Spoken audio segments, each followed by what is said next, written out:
In the heart of a quiet village, where the sun sets behind tall mountains, there was a story that every child knew. It was the tale of a magical crown hidden deep inside the Forest of Awe, protected by the mighty Serpent King. But this wasn't just any crown. It was said to give its wearer great wisdom, power, and the heart of a true leader. Yet, the forest was full of dangers, and no one who entered ever came back. Many brave warriors had tried to retrieve the crown, but they all vanished. The village elders whispered that the Serpent King's tests were too hard for anyone who wasn't pure of heart. For years, no one dared enter the forest, but one day, a boy named Adewale decided to change his fate and that of his village. Would he succeed where others had failed? Or would the forest swallow him too? Before we dive into Adewale's journey, let me ask you this. If you were in his shoes, would you be brave enough to enter the dark forest to save your people? Let's begin Adewale's story and see how he faced the impossible. In the village of Idere, nestled between two tall mountains and surrounded by farmlands, lived a boy named Adewale. He wasn't like the other boys. While most children played by the river, Adewale would sit under the big iroko tree, listening to the elders tell stories. Adewale loved the stories of great heroes, especially the one about the Serpent King and his magical crown. He often dreamed of finding the crown and becoming a hero himself. But there was one problem. Adewale was small for his age, and the other boys teased him. "You? A hero?" They would laugh. "You can't even catch a chicken, let alone face the Serpent King." But Adewale wasn't discouraged. His mother always told him, "It's not about size, my son. It's about the size of your heart." So, despite the teasing, Adewale kept dreaming. He often imagined himself standing before the Serpent King, brave and strong. He knew that one day he would prove everyone wrong. As the years passed, things started to change in Idere. The village's crops stopped growing, and the river, which once flowed with fresh, clean water, began to dry up. The animals in the forest started acting strange, and the village chief feared that a curse had fallen on the land. "We must have angered the gods," the chief said to the people during a meeting in the village square. "The forest spirits are not happy with us. We need a hero to find the Serpent King's crown and ask for his forgiveness." The people were silent. Everyone knew about the Serpent King's crown, but no one was brave enough to enter the Forest of Awe. They had heard too many stories of men who had tried and failed. Adewale stood at the back of the crowd, listening carefully. He felt his heart beating faster. This was his chance to prove himself. If he could find the crown, he could save the village. "I will go," Adewale shouted, stepping forward. The crowd gasped. Some people laughed, while others shook their heads. The village chief looked at him with surprise. "You? You are just a boy, Adewale." "I may be small, but I have a big heart," Adewale said firmly. "I will find the crown and save our village." His mother's eyes filled with tears, but she knew her son had made up his mind.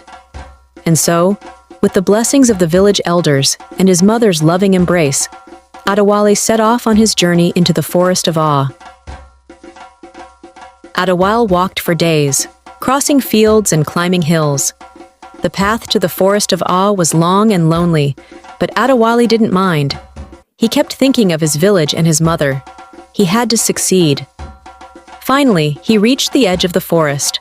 The trees were tall and twisted, their branches reaching out like arms. The air was thick with mist, and strange sounds echoed from deep inside. Adewale's heart pounded, but he knew this was the test of courage.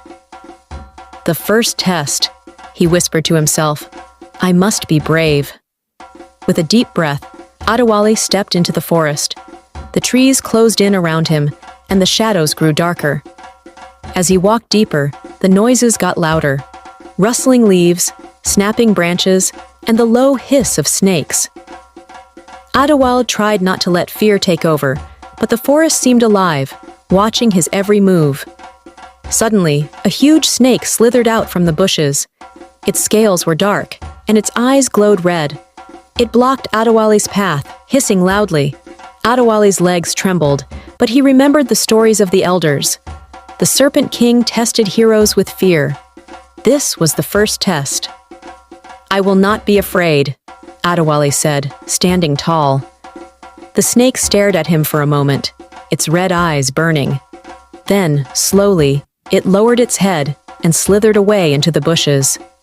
Adewale had passed the test of courage. Adewale continued walking through the forest, but now the path had disappeared. The trees twisted and turned, and it felt like he was walking in circles. Hours passed, and he was beginning to worry that he was lost. Just as he was about to give up, he saw an old man sitting under a giant tree. The man had a long white beard and was dressed in simple clothes. In front of him were 3 stones, one made of gold, one of silver, and one of iron. "Welcome, young traveler," the old man said, his voice deep and calm. "You have passed the test of courage, but now you must face the test of wisdom." Adewale knelt before the old man. "What is the test?" he asked. The old man smiled and pointed to the stones. "One of these stones will lead you to the Serpent King's crown, but only if you choose wisely." Adewale stared at the stones. The gold one glittered in the sunlight. The silver one shone brightly, but the iron stone looked dull and rough. He thought about the stories he had heard. The elders always said that true wisdom wasn't about riches or power. It was about knowing what was right. Adewale picked up the iron stone. The old man nodded, a smile on his face. "You have chosen wisely, young one. True wisdom comes from seeing the value in things others might overlook." He pointed to a path that appeared behind him. "Follow this path, and you will find the Serpent King." Adewale thanked the old man and hurried down the path. He had passed the test of wisdom. The path led Adewale to a clearing in the forest, where a giant tree stood. Its trunk was thick and wide, and its branches stretched high into the sky. In front of the tree was a small boy who looked exactly like Adewale. "You have passed the test of courage and the test of wisdom," the boy said, "but now you must face the most important test, the test of the heart." Adewale was confused. "What do I have to do?" The boy pointed to the shadows, and out of the darkness emerged the largest serpent Adewale had ever seen. Its scales shimmered like gold, and its eyes glowed bright red. It slithered toward him, its tongue flicking in and out. "This serpent will test your heart," the boy said. "You must choose between saving yourself and saving your village." Adewale's heart pounded in his chest. The serpent was terrifying, but he thought of his mother and the village.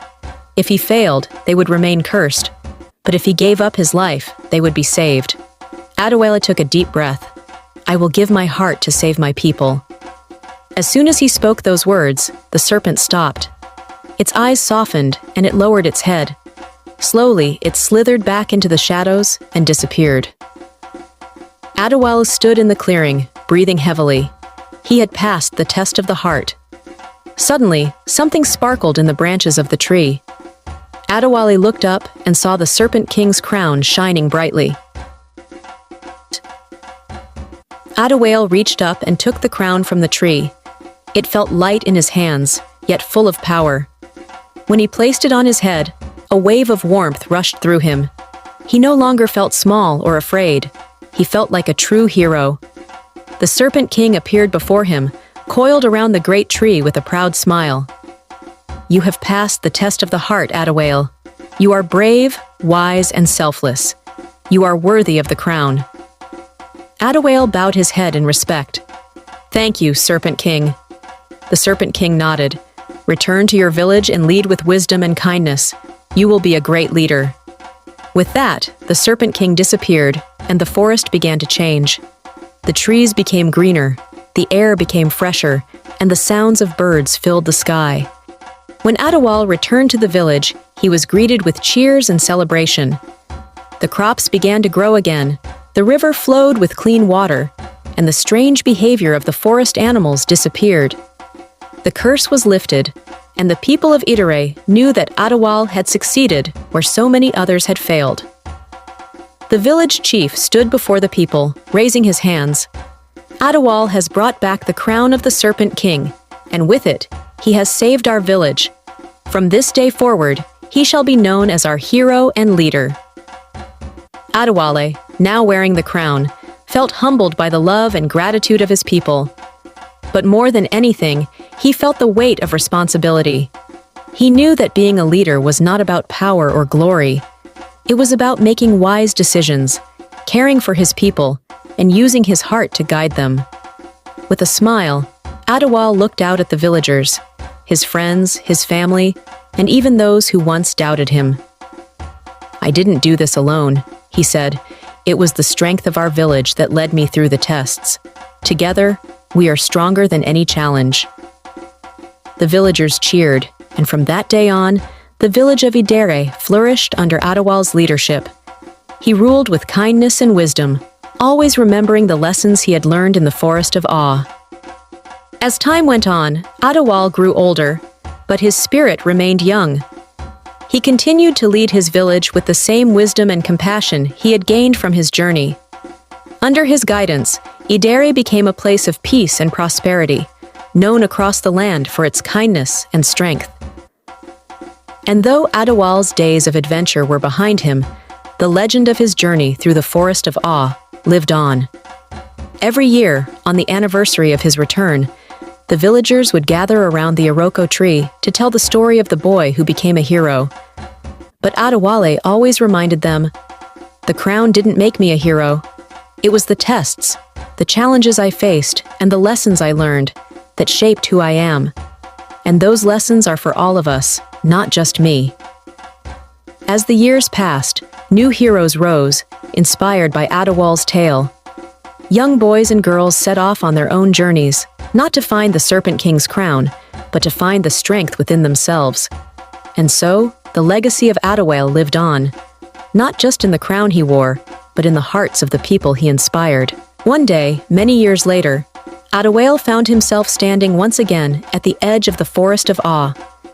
The trees had grown tall, and the forest had regained its peaceful beauty. But now, it didn't seem as frightening as it once had. He smiled, remembering the tests he had faced, the test of courage, the test of wisdom, and the test of the heart. Each one had challenged him in ways he never could have imagined, but each had also made him stronger. As he stood there, he realized something important. The true treasure wasn't the Serpent King's crown. It wasn't the power or the fame that came with it. The true treasure was the journey itself, the lessons, the growth, and the understanding that came from facing the unknown. With a deep breath, Adewale turned away from the forest and walked back to his village, knowing that the greatest adventure of all was living a life of purpose, surrounded by those he loved. Years later, Adewale's time as leader came to an end. He passed the crown down to a new leader, one chosen not for their strength or size, but for their heart and wisdom. Just as the Serpent King had once trusted Adewale, he now trusted the next generation to carry on the legacy. The village continued to flourish, and the story of Adewale became a part of its history.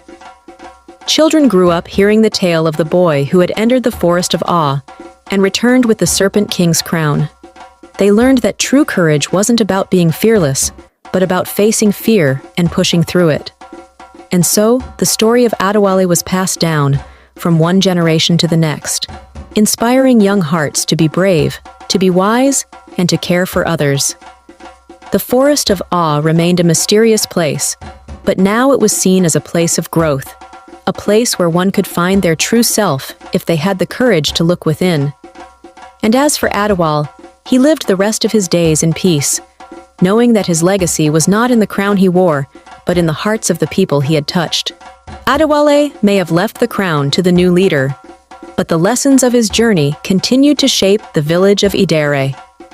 Every year, on the anniversary of Adewale's return from the Forest of Awe, the villagers held a grand festival in his honor. During the festival, they would gather under the great iroko tree, where Adewale had once dreamed of becoming a hero, and tell stories of his bravery and wisdom. Children would reenact his journey, facing the serpent and passing the tests of courage, wisdom, and heart. But the festival wasn't just about remembering the past. It was about inspiring the future. The villagers believed that each person had their own journey to take, their own tests to pass, And though not everyone would face a serpent in the forest, everyone would face challenges in life that required bravery, wisdom, and heart. The Serpent King's crown remained in the village, a symbol of hope and leadership.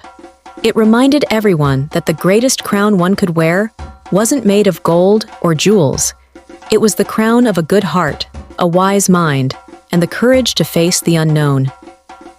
And so, the legend of Adewale and the Serpent King lived on, an eternal reminder that the greatest treasures in life are not what we find, but what we become on the journey.